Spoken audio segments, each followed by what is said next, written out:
Hey, everybody. Okay, so I'm going to do two of these because there was so much stuff that happened on my Workaway.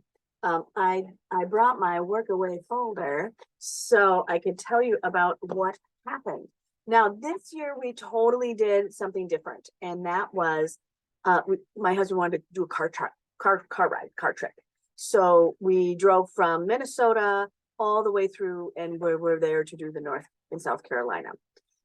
We did not ever get to South Carolina. I think we might have blown on it, but that's about it. I went there for one specific reason, and that specific reason was that it was the last rainforest on the contiguous United States that I hadn't seen. So, and that is at Gorges. It looks like George, but it's Gorge. Gorges Park. And there was a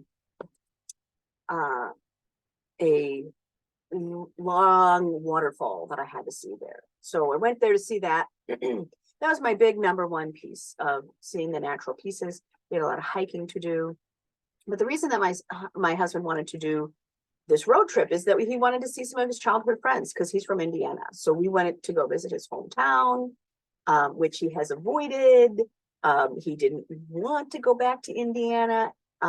I'm super glad that I had two different views of Indiana. I had the view of Indiana as an outsider, and then I had it again as an insider, because Indiana is a trip. Indiana is a trip. I want to spend more time there, but my husband doesn't want to spend more time there. So we'll see what happens. Because again, Workaway, I do bring my husband. So some of the things that I bring my folder, because gosh, I had so many states. Kentucky, wow, went through there. Kentucky state parks. Kentucky was its own deal, with lots of things to do. We had I have a trusty map, of dates that I bring. North Carolina, boy, again, I use those car maps. So I keep things all in the folder of what we're doing, right? South Carolina, I didn't even unfold it. Thanks, Rand McNally. I'll probably be back there. What is interesting about North and South Carolina is they are not alike. My hosts in North Carolina one of them was raised in South Carolina. And so we were in Charlotte. So it had lots to do. But I think today I'm going to talk about just the road trip, of how often did we move. We spent a lot of time on the move. And we spent a lot of time on the move because we were going to see different people. All the way through, every single plan we made in the first week failed. One had a heart issue, another one had a surprise trip to Europe. So we were kind of on our own. We had rented a car, and one of the things that I do, so again, right, how much is it? So we rented the car. Look, Costco is coming in at the lowest these days. So we rented a car from a lower cost car rental that was just by our house. And that worked out great. We got to know the guy who owns a car rental. What is interesting after talking to him was how the car rentals have changed since COVID. And just that whole industry has had this huge revamp. And how many of the cars that the car rental space itself has is renting out to Ubers. So there's a whole business plan that I'm going to have to go back in and do. So they rent out their cars to Uber drivers, and they'll rent them to them for by the week. So they have a waiting list. And so part of that kind of explains some of the car rental issues for me, is they've just found a better paying option. For the Uber driver, it's kind of great because the Uber driver has a car, it's always new. They have to turn it in they have to turn it in no matter what at so many miles. But they will take care of the insurance, they'll take care of all of the maintenance, and boom, they have a customer that's using that car very differently. So that was interesting. Um, when we look at in this trip, what I thought was the most interesting, I'm looking at my maps. Indiana. So this is something that I will do often is I'll just print off the map so that I can kind of get an idea of what the state looks like. How big is the size of it? What do I have to get through? I do that also for Kentucky, so I can kind of look at it. Kentucky was a great surprise. Kentucky had more in it. Kentucky, I think, is a hidden, it's hidden. We have not seen how much is in Kentucky. Indiana, I think, is also very interesting. Indiana, popcorn capital of the world. 90% of all of the world's popcorn is made in Indiana. Indiana has been mined with, and I mean mining like out of its belly, that it has a specific type of stone that has been the pride of every major building that is in the United States. So all of the stone for that was put into the Pentagon, and all of these state capitals. It is a hardworking place. It is also a place that has a lot of history and a lot of dichotomy. And I was glad I went through it twice. I was glad that I went through it as kind of a tourist who didn't know anything. We went to see my husband's hometown. And that hometown, we went to see, this was the house his mother, who it would be 100 and something now, was born in. So that house was owned by his grandparents. They built that house. Then his mother and brother lived there. His brother lived there for his whole life. And then Mark got to go back and see, he played on that porch. He was very interested. And so he spent a lot of time in there. And so they had that family home. So we also got to we were going to see his childhood playmate. And he hadn't seen this playmate since 1966. So that's a big deal. That was a big deal. But they've talked to each other. They've been friends this whole time. His friend's name is Mike. And Mike, we were supposed to see him on the way out. We didn't get to see him till the way back. And the minute, so I was really glad that I got to see Indiana at a couple of different places. I wish I would have had it right here. So we went there. My husband's last name is Yount, Y-O-U-N-T. So there was a place on the map called Yountsville. So we went to go see this road sign and take his picture with it. And across the street is a church that reminds us not to sin, and is a little library. And so in that little library, I find a book. And this book has captivated me because it was obviously in somebody's estate. That it was a book that this person had held. It was really a time machine. A time machine. I will post pictures of it. It's so interesting. But it was a time machine around this conversation. The person who owned it lived in Indiana, obviously lived in this area, but they had used this book to rattle through the conversation of science and religion. And the book was published in the 50s. And his last entry into the articles and things like that was in the 70s. So this is a book that this person read a lot or referred to for 20 years.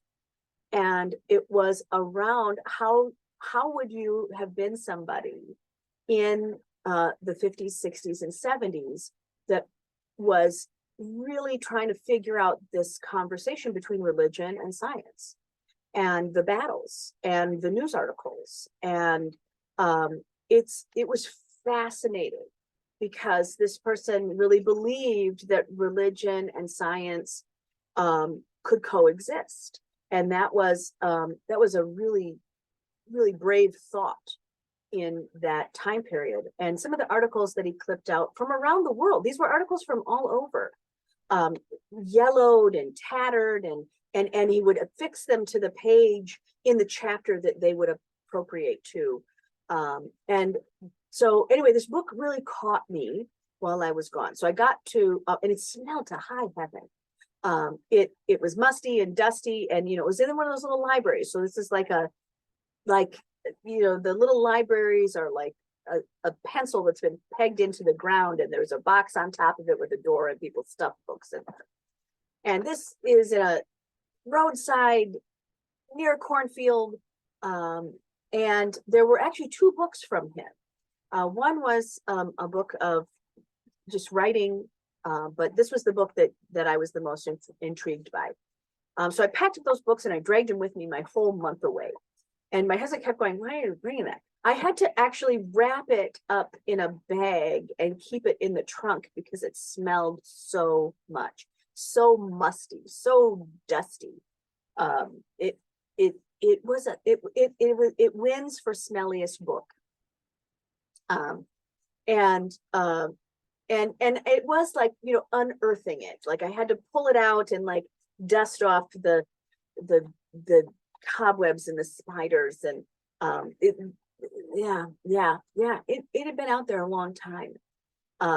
So waiting for me, and it was kind of buried under, like people were tired of seeing it in that. So I got to enjoy that book and enjoy all the news clippings. And what I loved about the news clippings is that I could, you would see the thing that was on the front that he obviously cut out, but it was really turning it over and looking at what wasn't, right? The story that wasn't on there. And that was all of the ads and things like that. And on the back of one of the pages was jokes by George Burns.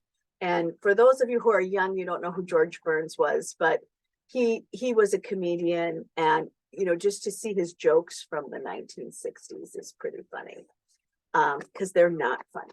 They're not funny, but George Burns was a big deal.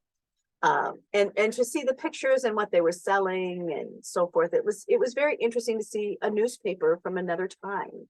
And so it just added to the joy of this book that I found in Indiana. And I found it right across from Yountsville. And I dragged it with me all over.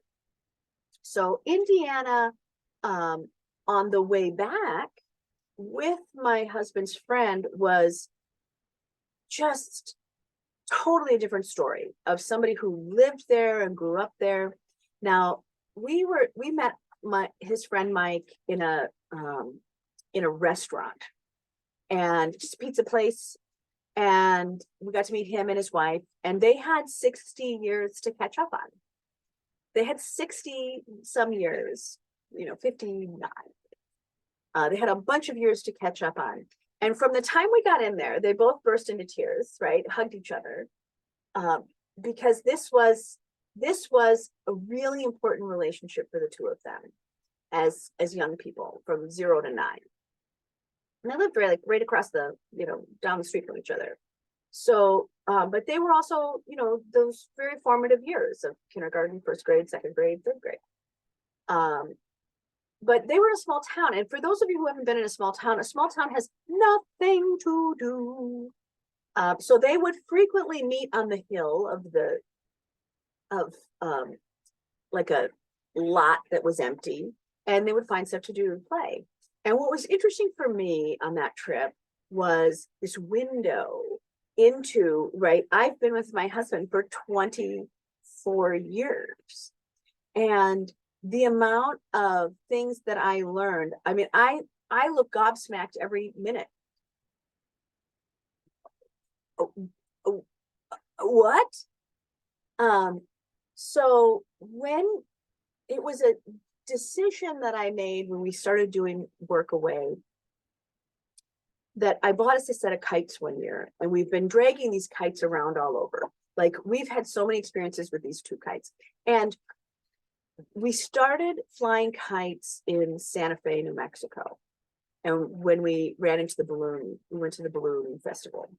And so we got kites, and we were flying in this beautiful majesty of space to fly these kites. And we've dragged them all over. So I've flown these kites on mountaintops, on frozen lands, on just everywhere. And that just happened to be part of my story of my husband. And, but what I had come to find out from his friend Mike is that he made kites as a child. Now, if I have a kite, my husband can get that kite up no matter what. So he will often start my kite for me. And he's just really good at kites. And I thought, wow, it's a weird thing to be good at. And he is good at it. So anyway, I find out that he and his friend Mike, as children, were making kites all the time. And they made kites so they would fly up, and Mark would figure it out because he's brilliant, even as a child. That they had these army men that had like a parachute, and that they wanted to drop. So he would hike up that parachute guy up as far as he could, and he would yank the lever so that he would release. And then they could watch it from really far up, and that was the king's news there. So that he had known Mark for all these kites, and I just went, huh, well, there's a missing link. And then it was missing link after missing link after missing link. And so I got to see Indiana from another creative's mindset. And his friend Mike was a lifelong art teacher, went to the University of Indiana, and he's like, oh, let me show you around town. I want to show you all my stuff, right? Now, when we got to this restaurant, the two of them got to see each other, and you could just see what both of them were thinking. I wonder if I'll recognize him. Well, Mike's my friend on Facebook, so he knew what Mark looked like. He's been up on Mark's life since I got here. And so they get to each other, they hug each other, we all burst into tears. And so we order, right? And so from the moment we got there to before we even finished our salad, those two were thick as thieves again. That no time had passed, that they knew each other, they had to catch up on everything. So Mike's wife and I just kind of get to watch the magic unfold. And so we get a whole tour of like, what are you doing? Show the Indiana University, which was fantastic. So if I were going to do Indiana again, what I would do is I would find out more about what I wanted to see. Because you can go through, I went through that state of the first time really thinking about it from the historical and the religious aspect of it, and seeing a lot of the hardline jaw of that state. And I have friends from that state that I just adore. And there's a lot of small town stuff in there. There's a lot to like about Indiana. But what I was so thankful for was getting to see it from somebody who stayed there and loved it there and built a life there. And his friend Mike had, coached track, that there were a lot of, that he got to see the life blood of that. What it also did for me in that trip, for my life personally, was that I was glad I got to the college town. The college town gave me a lot of hope for the thinking. There were a lot of interesting conversations there, a lot of architecture, a lot of art, a lot of mind speak that wasn't in the small towns I was seeing. So I was glad to be by the university. And I think that's true of everywhere that we've gone, that I really do appreciate the life force of a university, because it brings in more for me personally. What I also think about going to Indiana again, if I were going again, which would be to really find somebody who's lived there so they can kind of explain some things for me, of like, why is it this way? That's always helpful. Whenever I'm going on a Workaway, it's always helpful for me to know somebody that's already there so they can kind of explain some stuff. Sometimes it's just why policy is a certain way. What does this look like? It was really helpful. It was really helpful because I could ask questions that I had and not rely on my lens. Because I always try wherever I'm going to be a curious observer. to really look at what is there and what is interesting to me. And I am someone that is interested in everything from dirt to trees to leaves to buildings to people to policy to all of it. So so it's easy to keep me entertained. It's easy to keep me entertained. So what was also a fun thing that happened for me while I was on that trip in Indiana was I met a girl who worked at the dollar store, and she handed me her card because she was looking at all the stuff I picked out of the dollar store. And so I need lotion or something, but there just was nowhere else to go. So she makes a living selling dollar store shit on her Facebook. It's just very interesting.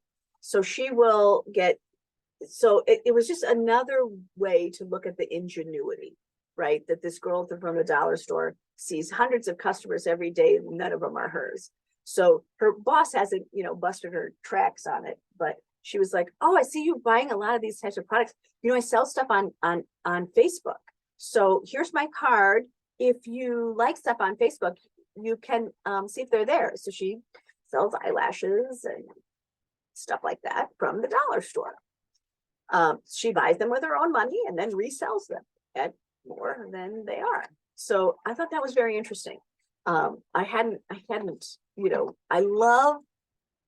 what I love about Workaway is I never know what's going to happen. But if I go as just an observer and just experience the expansion and the play and try to figure out how to not be in control of it and let it just be wildly passionate and delicious, I come out with quite a clever experiment. And yeah, so that's what happened. So I'm going to go back through and kind of go through some of the other parts of it, but today I'm going to end at Indiana, right? That is kind of where I ended. Lots happened, and hopefully I can fill you in on some of the pictures from that book, and just put them in the comment section. So thanks so much. It's Workaway. I always love it, and I will talk to you again soon. All right, bye-bye.